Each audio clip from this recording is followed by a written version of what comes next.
कर्नाटक का चुनाव देखिए कितना दिलचस्प हो गया है। यहां पर किस तरह से कांग्रेस बीजेपी पर हमलावर है और कर्नाटक वही जगह जहां के कोलार में राहुल गांधी ने एक भाषण दिया, मानहानि का मामला चला और सजा मिलने के बाद में उनकी सांसदी चली गई। अब केंद्रीय गृह मंत्री पर कांग्रेस एफआईआर दर्ज करवा रही है। क्या मामला है, क्या मुद्दा उठाया गया है, क्या शिकायत दर्ज करवाई जा रही है, सारे पहलू मैं इस रिपोर्ट में आपको बताता हूं। भारतीय जनता पार्टी के पूर्व अध्यक्ष और केंद्रीय गृह मंत्री अमित शाह के खिलाफ कर्नाटक में कांग्रेस ने एफआईआर दर्ज करवाई है, शिकायत करवाई है।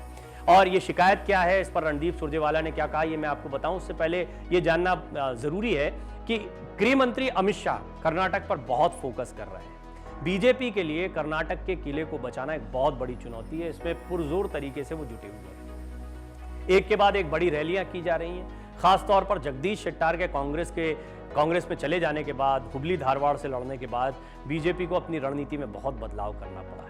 शुरुआत से ही, चाहे वो मुस्लिम आरक्षण का मुद्दा उठाया गया था या कई और मुद्दे, या जिस तरह से उत्तर प्रदेश के मुख्यमंत्री योगी आदित्यनाथ की डिमांड यहां पर बढ़ी, ये माना गया कि वोटों के पोलराइजेशन पर यह चुनाव होगा। कई राजनीतिक विश्लेषक इस बात को मान चुके हैं। हमारा जो शो है खबरों के खिलाड़ी, उसमें भी कई विशेषज्ञ और राजनीतिक विश्लेषकों ने इस बात को स्वीकार किया है कि यहां कहीं ना कहीं पोलराइजेशन देखने को मिलेगा। जातीय समीकरण जो है वो कर्नाटक में कितने अहम है, कई रिपोर्ट्स में मैंने आपको दिखाया है। यहाँ पे बात सिर्फ लिंगायत, वोकालिंगा, वीरशैव की नहीं है, इसके अलावा SC ST और OBC, ये भी बहुत महत्वपूर्ण समीकरण है। आप जितने बयान देखेंगे, जितने वादे देखेंगे, उसमें आप देखेंगे कि इनको कहीं ना कहीं रिझाने की कोशिश की जा रही है, अपने साथ लाने की कोशिश की जा रही है। जो चेहरे हैं, टिकटों का वितरण है, ये भी बताता है कि लिंगायत समुदाय बीजेपी के लिए कितना महत्वपूर्ण है। OBC के मुद्दे को जैसे उठाया गया, वो कितना महत्वपूर्ण दिखाई पड़ रहा है। ये बातें मैं क्यों कह रहा हूं, क्योंकि जो गृह मंत्री अमित शाह के खिलाफ शिकायत दर्ज करवाई गई है, उसका आधार इसको बनाया गया है। लेकिन किन बातों को लेकर, वो जरा समझिए। कांग्रेस ने गृह मंत्री अमित शाह पर रैली में भड़काऊ बयान देने का आरोप लगाया है। कांग्रेस नेताओं ने चुनाव आयोग से इसकी शिकायत भी की है। कर्नाटक विधानसभा चुनाव को लेकर तमाम राजनीतिक दलों का प्रचार जोरों पर है। आए दिन चुनावी राज्य में रैलियां हो ही रही हैं, बड़े बड़े चेहरों की रैलियां हो रही हैं। कर्नाटक में अगले महीने विधानसभा चुनाव होने जा रहे हैं। 10 मई को यहां पर वोटिंग होनी है और 13 मई को मतगणना हो जाएगी। तो अब बहुत कम समय बाकी रह गया है। चुनाव में जीत के लिए सारे दल एड़ी चोटी का जोर लगा रहे हैं। राजनीतिक दल चुनावी मैदान में एक दूसरे को पटखनी देने के लिए तमाम दांव पेच अपना रहे हैं। इसी कड़ी में कांग्रेस ने गृह मंत्री अमित शाह के खिलाफ मोर्चा खोल दिया है। इस बीच अब कांग्रेस ने बीजेपी की एक रैली को मुद्दा बनाते हुए पार्टी पर भड़काऊ बयान देने और नफरत फैलाने का आरोप लगाया है। इसके खिलाफ कांग्रेस नेताओं ने गृह मंत्री अमित शाह और बीजेपी के खिलाफ शिकायत भी दर्ज कराई है।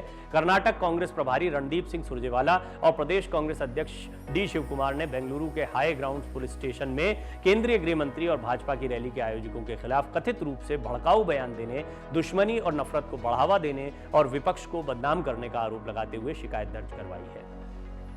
कांग्रेस नेताओं ने कहा है कि अमित शाह भड़काऊ बयान देने के अलावा लोगों में दुश्मनी और नफरत को बढ़ावा देने का काम कर रहे हैं। शाह पर विपक्ष को बदनाम करने का भी आरोप लगाया गया है। यानी सरकार आने के बाद यहां दंगा भड़क जाएगा जैसी बात वो कह रहे हैं, ये रणदीप सुरजेवाला का कहना है। कांग्रेस नेता रणदीप सुरजेवाला, डॉक्टर परमेश्वर और DK शिवकुमार ने थाने पहुंचकर गृह मंत्री के खिलाफ इन्हीं शिकायतों के साथ में केस दर्ज करवाया है। कांग्रेस के कर्नाटक प्रभारी रणदीप सुरजेवाला ने कहा कि हमने अमित शाह के खिलाफ केस दर्ज करवाया है और कार्रवाई की मांग की है। शाह विभिन्न वर्गों और धर्मों के बीच नफरत फैला रहे हैं। साथ ही वो कर्नाटक के शांतिपूर्ण राज्य की सद्भावना को भंग, भ्रष्ट आचरण और जानबूझकर गलत बयान दे रहे हैं। ये सारी बातें रणदीप सुरजेवाला कह रहे हैं अपने बयान में।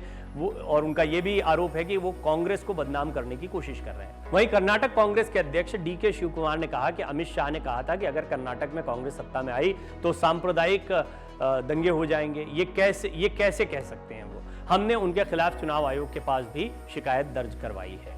इससे पहले कांग्रेस नेता रणदीप सिंह सुरजेवाला ने इसे लेकर ट्वीट भी किया था। इसमें उन्होंने कहा था कि बीजेपी और अमित शाह हर दिन कर्नाटक का अपमान कर रहे हैं। JP नड्डा जी का कहना है कि कन्नडिगों को मोदी के आशीर्वाद की जरूरत है। उन्होंने सवाल किया कि क्या उन्हें राज्य को चलाने के लिए एक भी कन्नडिगा नहीं मिल सकता है कि इसे मोदी को सौंपना है। प्रियंका गांधी ने भी बीजेपी अध्यक्ष JP नड्डा की कर्नाटक में दी गई एक हालिया टिप्पणी को लेकर सत्तारूढ़ पार्टी पर तीखा प्रहार किया था। उन्होंने कहा था कि कर्नाटक को मौजूदा समय के किसी नेता के आशीर्वाद की जरूरत नहीं है और वोट नहीं देने पर प्रधानमंत्री नरेंद्र मोदी का आशीर्वाद नहीं मिलने की धमकी देना राज्य की जनता का अपमान है। जयराम रमेश ने भी अमित शाह के बयान की निंदा की है। कांग्रेस के वरिष्ठ नेता जयराम रमेश ने बुधवार को केंद्रीय गृह मंत्री अमित शाह के बयान की निंदा की। उन्होंने अमित शाह की उस टिप्पणी की निंदा की जिसमें शाह ने कहा था कि यदि सबसे पुरानी पार्टी सत्ता में आती है तो कर्नाटक दंगों से पीड़ित होगा। जयराम रमेश ने शाह की इस टिप्पणी को एक निर्भीक और बेशर्म तरीके से डराने वाला बयान बताया और उन पर चुनाव प्रचार के दौरान धमकी देने का आरोप लगाया। कर्नाटक के बेलगावी जिले में मंगलवार को एक जनसभा को संबोधित करते हुए शाह ने कहा था कि अगर कांग्रेस की सरकार बनती है तो राज्य का विकास रिवर्स गियर में होगा। गृह मंत्री ने कहा था कि अगर कांग्रेस सत्ता में आती है तो वंशवाद की राजनीति चरम पर होगी और कर्नाटक दंगों से पीड़ित होगा। कांग्रेस महासचिव जयराम रमेश ने शाह पर पलटवार करते हुए कहा, यह एक निर्लज्जतापूर्ण डराने वाला बयान है। उन्होंने कहा, भारत के पहले गृह मंत्री द्वारा प्रतिबंधित संगठन के प्रति निष्ठा रखने वाले केंद्रीय गृह मंत्री शाह अब चुनाव प्रचार के दौरान निश्चित हार को देखते हुए धमकियां दे रहे हैं। कांग्रेस ने मंगलवार को भी शाह की कथित टिप्पणी को लेकर उनकी आलोचना की थी, जिसमें शाह ने कहा था कि आगामी कर्नाटक चुनाव सिर्फ विधायकों का चुनाव करने के लिए नहीं बल्कि राज्य का भविष्य प्रधानमंत्री नरेंद्र मोदी के हाथ में सौंपने के लिए है। विपक्षी दल ने दावा किया था कि ये टिप्पणियां 6.5 करोड़ कन्नड़ों का अपमान है। आपको बता दें, कर्नाटक विधानसभा चुनाव के लिए मतदान 10 मई को होने वाले हैं और मतगणना 13 मई को होने वाली है। कर्नाटक वो जगह है जहां के कोलार में राहुल गांधी ने एक भाषण दिया था।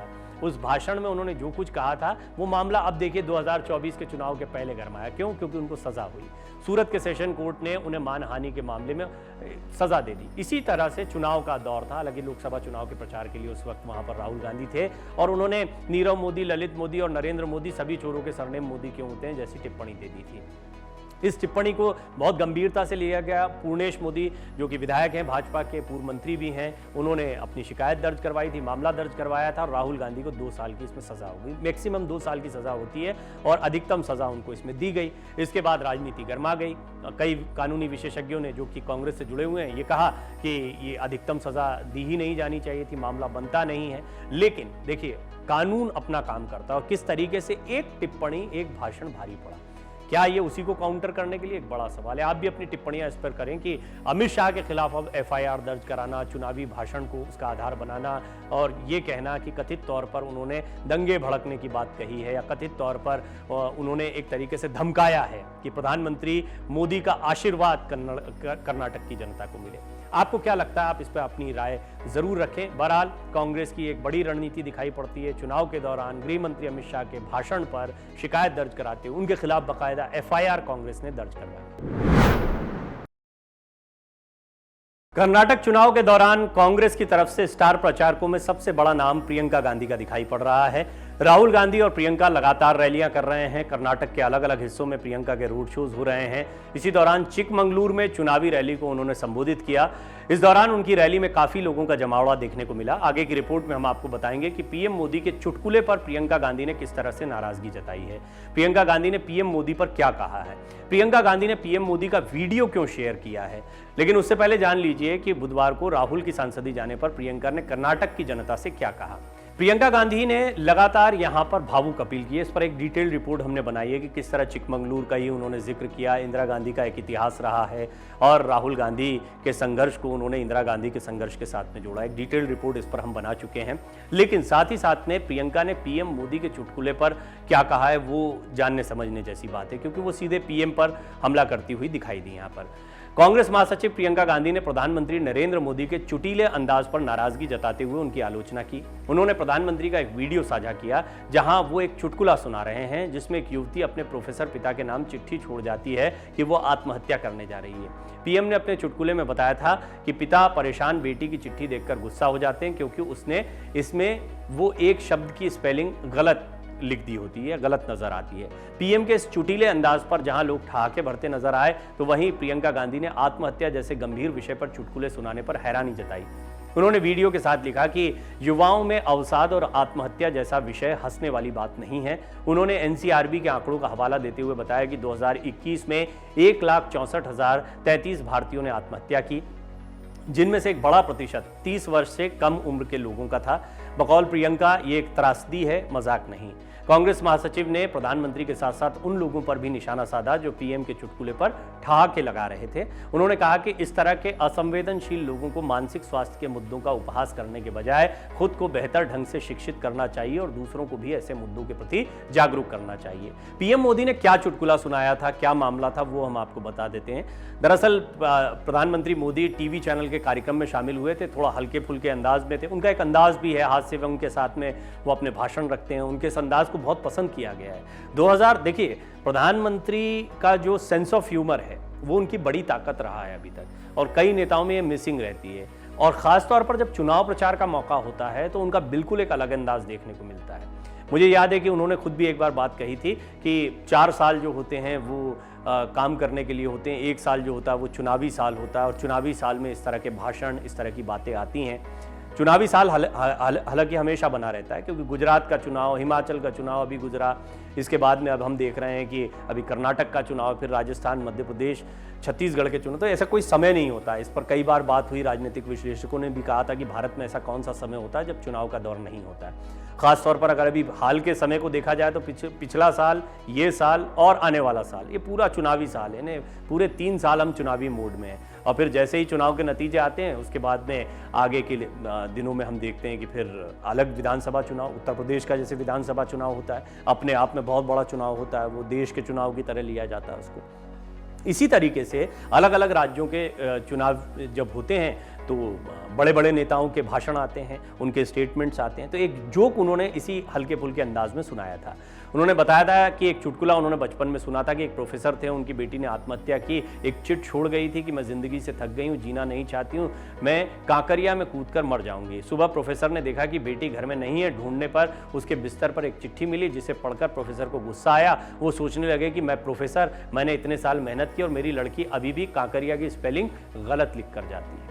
तो यहाँ पर वो ये बताना चाहते थे कि कैसे फिक्स्ड हैं, या प्रोफेसर साहब को बेटी से ज़्यादा स्पेलिंग की चिंता है। तो इस चुटकुले के जरिए वो ज़रूर कुछ ना कुछ मैसेज देना चाहते थे, लेकिन प्रियंका गांधी ने इसको बहुत गंभीरता से लिया है। प्रियंका गांधी ने प्रधानमंत्री मोदी पर हमला किया। और देखिए, जब चुनावी समय होता है तो ऐसा नहीं है कि सिर्फ प्रधानमंत्री बोल रहे हैं। आपने देखा कि सोशल टीम्स जो होती हैं दोनों की, या आपने देखा है कि किस तरीके से अब डिजिटल वॉर चल रहा है, चुनाव प्रचार सोशल नेटवर्किंग साइट्स पर होता है, मीडिया सेल्स बने हुए, सोशल मीडिया सेल्स बने हुए खासतौर पर। ये इस तरह के भाषणों को या इन चीज़ों को निकालते भी हैं जो चुनाव के दौरान काम आते हैं। राहुल गांधी के भी ऐसे कई बयानों को निकाला गया है और उनकी एक पूरी इमेज बनाई गई। खुद राहुल गांधी कई बार ये आरोप लगा चुके हैं कि एक मशीनरी और बहुत सारे पैसे का इस्तेमाल उनकी इमेज को ख़राब करने के लिए किया गया। आपको याद होगा, प्रियंका ने ही राहुल गांधी का बचाव करते हुए कहा था कि जिनके पास कैम्ब्रिज की, ऑवर्ड की या बड़ी बड़ी जगहों, बड़ी बड़ी यूनिवर्सिटीज़ की डिग्रियां हैं, उनको लोग पप्पू पप्पू कहकर प्रचारित करते रहे हैं। तो कुल मिलाकर प्रियंका न सिर्फ राहुल गांधी के पक्ष में या समर्थन में दिखाई देती हैं, वो प्रधानमंत्री मोदी पर हमला करते हुए भी दिखाई दे रही हैं। प्रियंका किस तरह से एक्टिव हुई हैं, इसका अंदाज़ा आप लगा सकते हैं कि कांग्रेस की जो पूरी सेल है वो भी अब तैयारी कर रही है उनके लिए। इस तरह के वीडियोज़ या इस तरह की बातों को भी रखा जा रहा है। और प्रियंका का हमला जो है वो इसलिए भी महत्वपूर्ण है क्योंकि इस वक्त कांग्रेस जो है वो 2 मोर्चों पर काम कर रही है। राहुल गांधी को 2 साल की सजा मिली, उनकी सांसदी चली गई। अगला चुनाव लड़ना नहीं लड़ना, इस पर एक संशय बना हुआ है। देखना होगा हायर कोर्ट में क्या कुछ होता है। लेकिन इस सब के बीच में पैरेलल प्रियंका गांधी के चेहरे को बड़ा चेहरा बनाया जा रहा है। खासतौर पर कर्नाटक तो है ही, और अगर कर्नाटक में कोई अपेक्षित सफलता मिलती है कांग्रेस को, जैसी उनको उम्मीद है, तो उसका सेहरा भी प्रियंका के सिर पर बंधेगा। तो आने वाले दिनों में प्रियंका की कोई महत्वपूर्ण भूमिका हो सकती है। लिहाजा 1 on 1 आप देखिए कि प्रधानमंत्री मोदी के समकक्ष कौन सा चेहरा है राष्ट्रीय स्तर पर। यूं तो विपक्ष के चेहरों की तरफ से बात की जाए तो बहुत सारे चेहरे हैं। सवाल ये भी खड़ा होने लगा है कि क्या कांग्रेस भी अपनी तरफ से चेहरे का कोई ऑप्शन रख सकती है। ये बड़ा सवाल है, क्योंकि कांग्रेस को ये पता है कि अपने दम पर तो बीजेपी के खिलाफ 2024 में मुकाबला नहीं होगा। विपक्षी एकता बहुत जरूरी है। विपक्ष भी ये जानता है कि बिना कांग्रेस को साथ में लिए विपक्षी एकता जैसा कोई ढांचा नहीं दिखाई पड़ता है।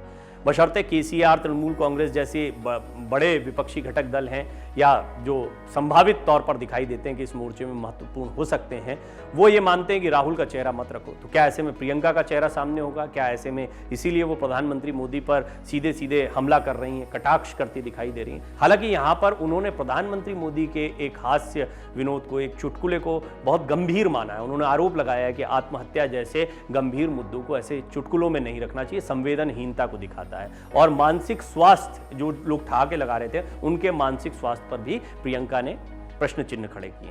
प्रियंका कर्नाटक में धुआंधार प्रचार कर रही हैं, जगह जगह रैलियां कर रही हैं। जब भी उनको कोई मुद्दा मिल रहा है, वो बीजेपी के खिलाफ जोरदार हमला इन मुद्दों को उठाते हुए कर रही हैं। मन से उजाला कर चले, मन से उजाला कर चले, एक अमर उजाला कर चले।